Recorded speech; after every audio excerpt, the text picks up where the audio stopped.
Isang malaking himala na nagising ng maaga si Madam. Lagi kasing gumigising yan paggabi na. Ewan ko ba kung may lahing aswang to si Madam.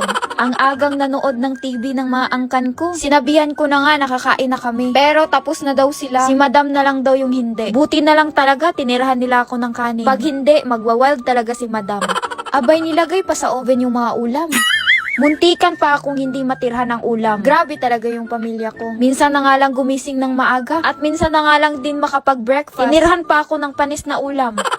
Parang kagabi pa ata tong ulam na to. Pero kayang solusyonan pa ni Madam yan. Iinitin lang natin to para hindi lasang panis. Super bait talaga ng pamilya ko.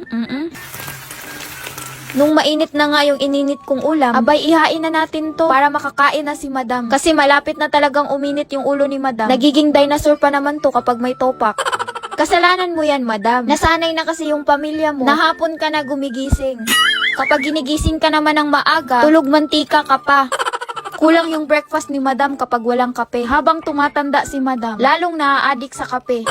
Kaya ninenervyos yan lagi. Kahit wala namang dapat ikakaba, kinakabahan mga kapilingon. Dahil sa pagkakape mo yan, Madam.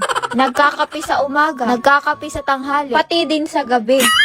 Pampagising daw ni Madam yung kape. Kaya hayaan nyo na si Madam, malaki na yan.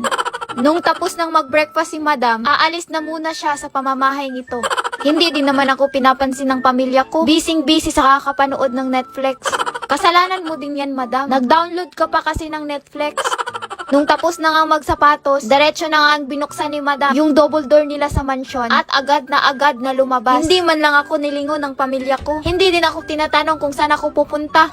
Andito na nga ako sa apartment ni Kumaring Maria. Dito na lang muna ako manggugulo. Day! Day! Maria! Maria! Tulog pa ata to si Maring Maria. Akala ko hindi na nila ako pagbubuksan ng pinto. Pero after how many years, narinig din nila yung pagkatok ko. Bagong ligo pala tong kumari ko. Hihintayin ko muna siya dahil nagbibihis pa. Pinagmalaki niya pa na nilutuan niya ako ng siomay. Puro sunog naman. Sobrang na-appreciate ko talaga yung luto niya. Perfect na perfect talaga sa pagkasunog. Sa panghapunan na ulam, nag-ihaw sila ng pusit. Tapos ito yung nangyari mga kapilingon. Ang bilis ng pangyayari. Nakita ko na lang na yung mga hiniwang pusit nasa sahig na napunta. Kakain na dapat kami. Ang ending, nakapaglinis pa tuloy ng sahig. Syempre, hindi pa matatapos dito. Ang pinulot na pusit, niluto ulit at ginawang adobong pusit. Parang minimekos-mekos na ata to ah. Ito na ang aking pusit na nahulog sa sahig. Mukhang masarap naman mga kapilingon. Tapos kumain kami na parang walang nangyari.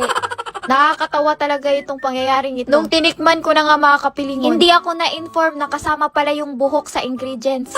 Pero sobrang sarap talaga yung kain namin. Lalo na si Madam. Enjoy na enjoy habang kumakain. Wala akong masabi kundi masarap, lasang pusit talaga. Mas okay na din to kaysa kumain ng panis sa mansyon.